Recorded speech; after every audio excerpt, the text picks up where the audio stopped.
entrei no PT, ainda no movimento pró-PT, né?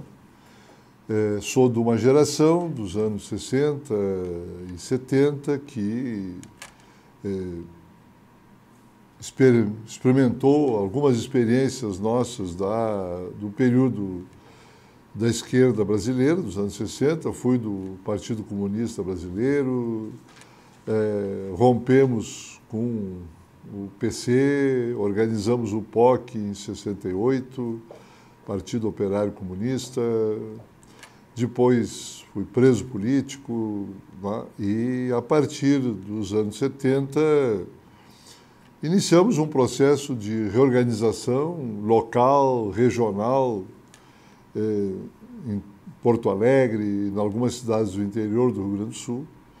Nós, em outubro de 79, já tínhamos feito lá em Porto Alegre a organização, né, da seção regional, digamos, né, com o Olívio de presidente. Elegemos uma diretoria já com plenitude democrática, com representação proporcional, e fui eleito para a primeira direção do partido, né, o primeiro diretório, e estou no Diretório Nacional desde a fundação. E iniciando a organização do movimento pró-PT no Rio Grande do Sul. E no dia 10 de fevereiro, estivemos no Colégio Sion com uma boa delegação, uma das maiores delegações do país.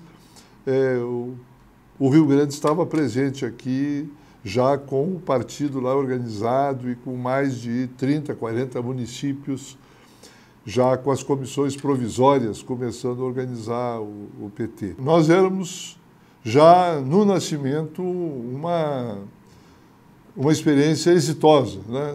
Só pelo fato de termos reunidos movimentos que vinham da esquerda, da clandestinidade, com o movimento sindical, os movimentos populares, muitos ligados à igreja, às pastorais da igreja, né? Isso já dava um sentido e uma pluralidade para o PT que, de certa forma, era onde residia a sua maior força. E também, na sua história, digamos, mostrou que essa pluralidade ela tinha que aprender a coexistir, a viver juntos, apesar da origem muito heterogênea. E esse era talvez o maior desafio que o PT tinha naquele momento. Final dos anos 80 e início dos 90 era o período de crescimento e apogeu do pensamento neoliberal, né? E nós, na contramão do pensamento neoliberal, nós conseguimos crescer. Exatamente porque o PT significava o novo, né? Era o partido de esquerda, socialista, democrático, que rompia também e que não queria retomar como herança, como bandeira, as experiências trágicas, burocráticas, negativas que o socialismo havia vivido no leste europeu, na União Soviética ou na China, né? E isso era um atrativo muito forte do ponto de vista da juventude, dos trabalhadores, da intelectualidade, e isso fez o PT crescer.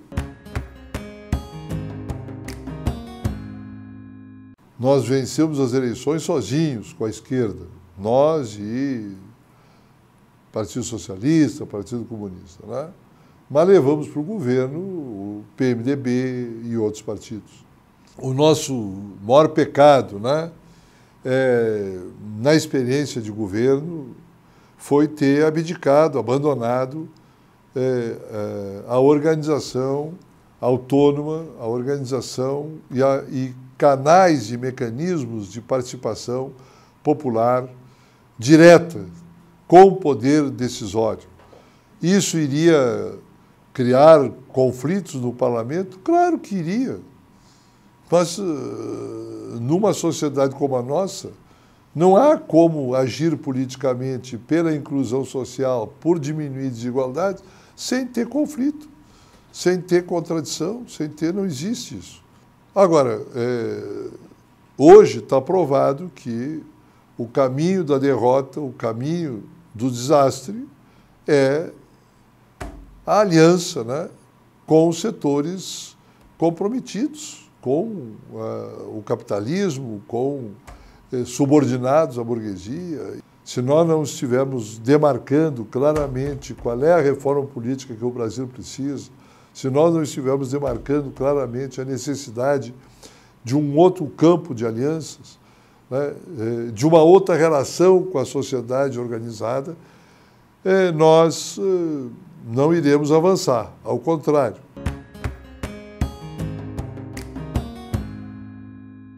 Nós batemos no limiar. A população ainda pode nos dar uma chance, se nós sairmos desse sexto congresso com uma capacidade efetiva de luta, de resistência, de disputa, de enfrentamento.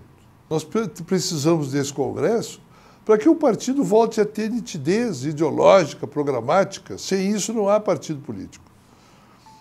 A nitidez programática é que nos permite relação com o movimento social, com o movimento sindical. Nós temos que ter lado claramente, não só no dia da festa, no 1º de maio. Não há conciliação possível com a direita brasileira, com o capitalismo brasileiro. Não há mais necessidade de provas históricas. Todo o século XX está aí. O Temer é uma verdadeira falcatrua, né? O sujeito é um estelionatário, porque além de golpista e usurpador, ele se elegeu com o programa da Dilma. E ele capitaneou viagem às capitais para apresentar o projeto que era o oposto do nosso, na ponte para o futuro. Quer dizer, então, se nós não aprender com isto, se no PT ainda tiver gente que venha defender no sexto congresso aliança com esses setores, é porque não aprendeu nada. Não entendeu nada do que aconteceu no Brasil nesse período e o que é a história brasileira. Eu me sinto muito seguro nisso, porque eu sou herdeiro de uma esquerda que rompeu com o reformismo, com o populismo, lá nos anos 60, mais de uma década antes do PT ser pensado ou surgido. Portanto, o PT não nasceu descobrindo a América. Não. O PT nasceu do jeito que nasceu, em grande parte, pelo peso, pelos exilados, pela clandestinidade, pela resistência, pelos grupos de esquerda que sobreviveram. Mas só isso é insuficiente. Nós precisamos ter um partido também que tenha projeto de futuro, de longo prazo. E esse não se esgota o ano que vem. Não pode se esgotar em projetos meramente eleitorais. A eleição é uma pequena etapa, é um pequeno capítulo dessa luta que é muito maior. Então, esse é o desafio do sexto congresso.